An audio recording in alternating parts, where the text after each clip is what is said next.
دوسرا نظریہ زندگی۔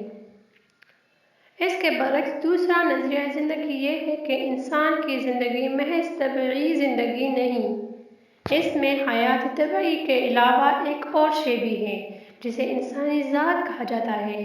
انسان کے ہر عمل کا اثر اس کی ذات پر پڑتا ہے، اچھے کام کا اچھا اثر اور برے کام کا برا اثر۔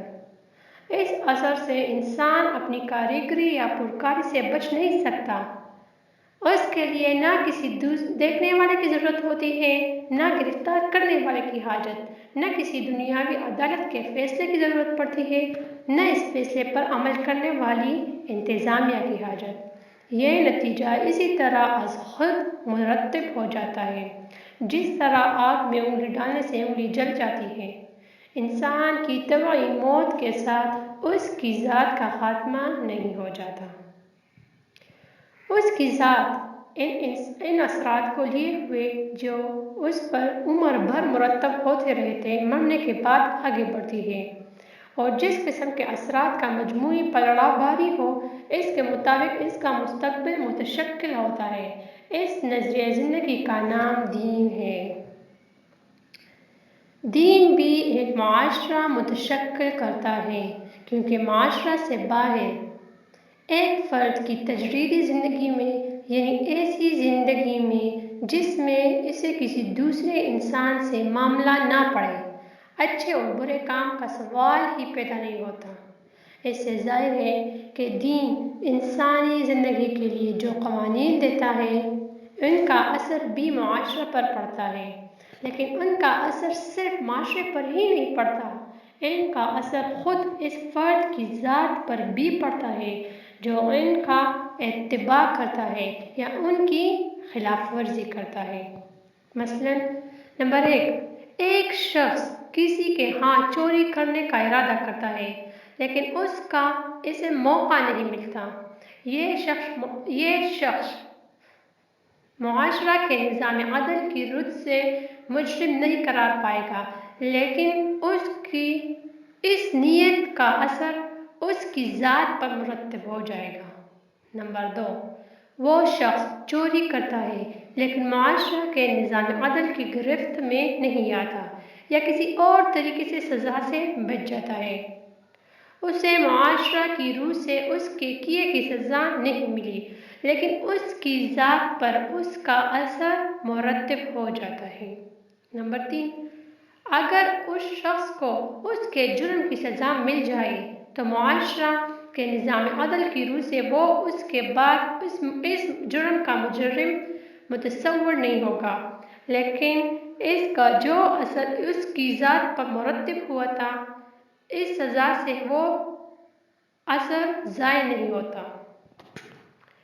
نمبر 4، اسی کی ذات پر مرتب شدہ اثر اس قانون خداوندی کی طرف رجوع کرنے سے ظاہر ہوگا جو اس مقصد کے لیے مقرر کر گیا ہے۔ نمبر 5، اگر اس نے اس طرح اس اثر کو ضائع نہیں کیا تو وہ اثر مرنے کے بعد اس کے ساتھ جائے گا۔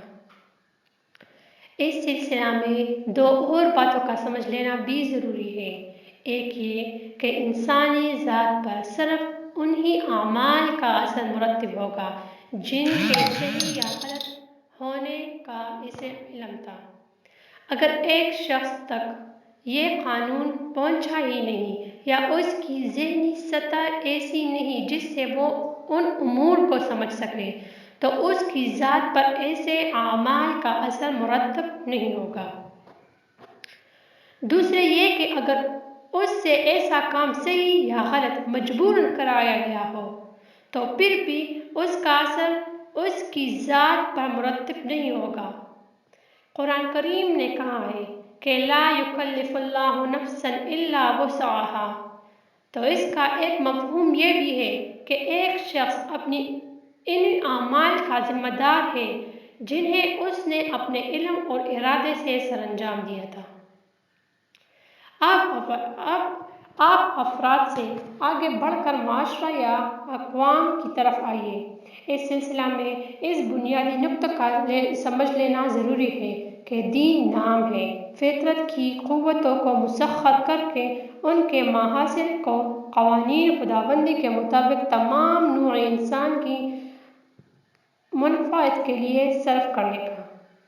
فطرت کی قوت خدا کی مقرر کردہ طبعی قوانین کے مطابق عمل کرنے سے مسخر ہوگی، اور ان کے صحیح استعمال کے لیے ان قوانین کی ضرورت ہوگی جنہیں ہم نے انسانی زندگی سے متعلق بتایا ہے۔ انہیں ہم طبعی قوانین سے متمیز کرنے کے لیے مستقل اقدار کی اصطلاح سے تعبیر کریں گے۔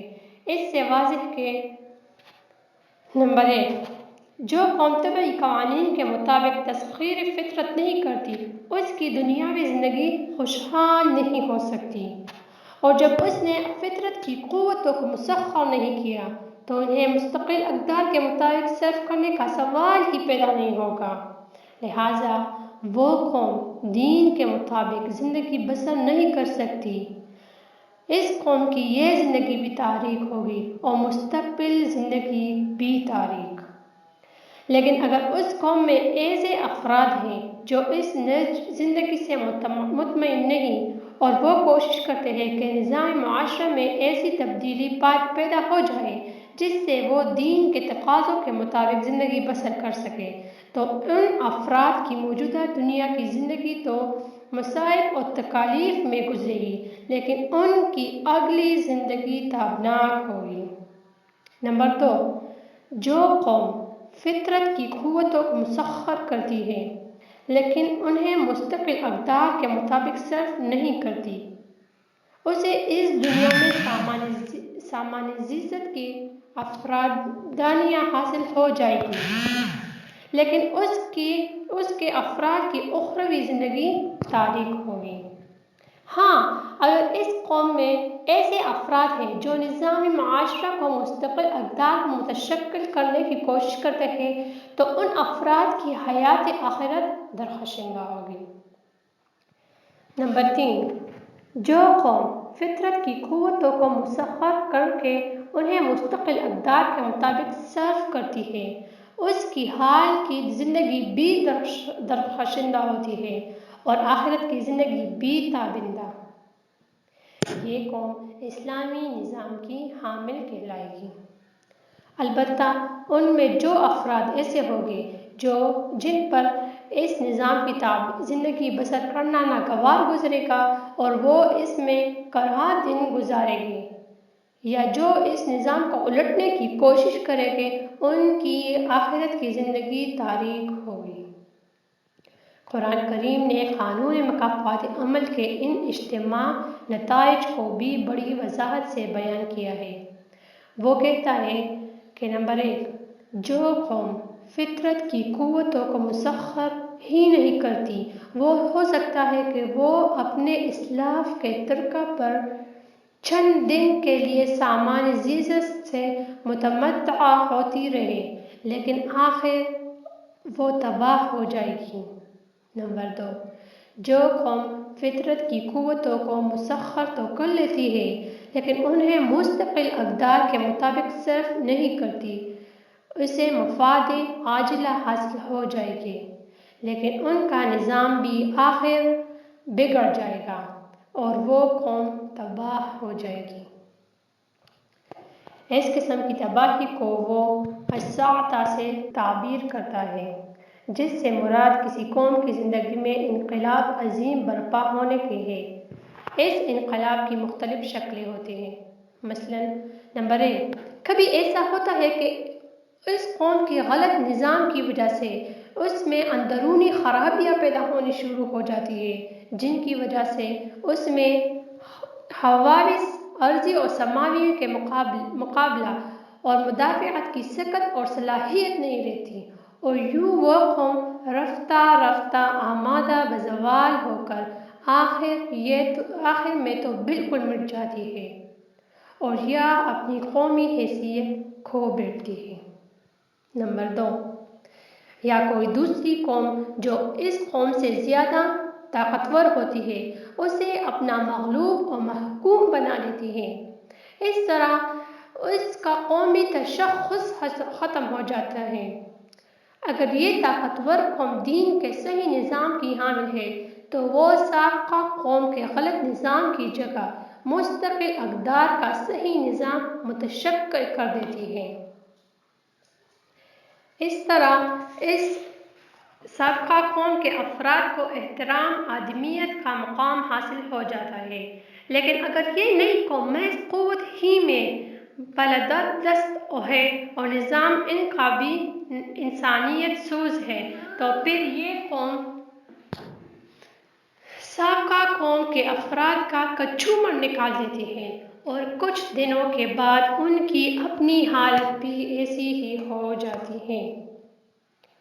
قرآن کریم ان تباہ ہونے والی قوموں کی زندگی کو دنیاوی جہنم سے تعبیر کرتا ہے، اور جو معاشرہ مستقل اقدار کے مطابق متشکل ہوتا ہے اسے جنتی معاشرہ کہہ کر پکارتا ہے۔ یہاں کی جنت اور جہنم کی زندگی آگے بڑھ کر اخروی جنت اور جہنم کی زندگی بن جاتی ہے۔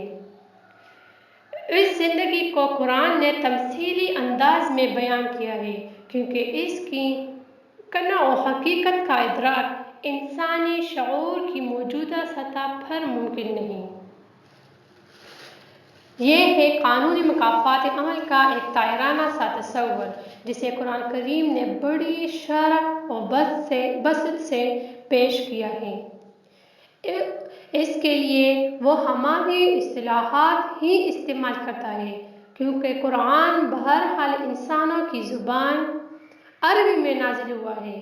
مثلاً وہ کہتا ہے کہ تمہارا ہر عمل لکھا جاتا ہے، اس کا ریکارڈ رکھا جاتا ہے، تم سے حساب لیا جائے گا، تمہارے اعمال عدل کے ترازو میں تلیں گے، مجرمین کو عدالت میں پیش ہونا ہوگا، ان کے ساتھ پولیس کے سپاہی ہوں گے، اور اس عدالت میں نہ کسی کی سفارش چلے گی، نہ رشوت، نہ کچھ دے دلا کر جان چھوٹے گی، نہ کوئی شخص کسی دوسرے کی سزا بھگت سکے گا۔ اسی طرح جہنم کی جن سزاؤں کا ذکر ہے وہ ایسی ہی ہے جیسے دنیا میں جیل خانوں کی زندگی یا میدان جنگ میں آگ اور خون کا عذاب۔ جہاں تک اس دنیا میں جنت یا جہنم کی زندگی کا تعلق ہے وہ تو بہرحال مادی شکل ہی میں ہوتی ہے، لیکن آخرت کی زندگی کی یہ تفاصیل تمثیلی انداز میں بیان ہوئی ہیں۔ قانونی مکافات عمل کی اس مجموعی اور اجمالی متعارف کے بعد آپ دیکھیے کہ قرآن کریم نے ان تفاصیل کو کس طرح بیان کیا ہے۔ ان تفاصیل کو اس مجموعی تعارف کی روشنی میں دیکھنا چاہیے، اس سے بات بھی زیادہ آسانی سے سمجھ میں آ جائے گی اور ہمیں ایک ہی نکتہ کو بار بار دہرانا بھی نہیں پڑے گا۔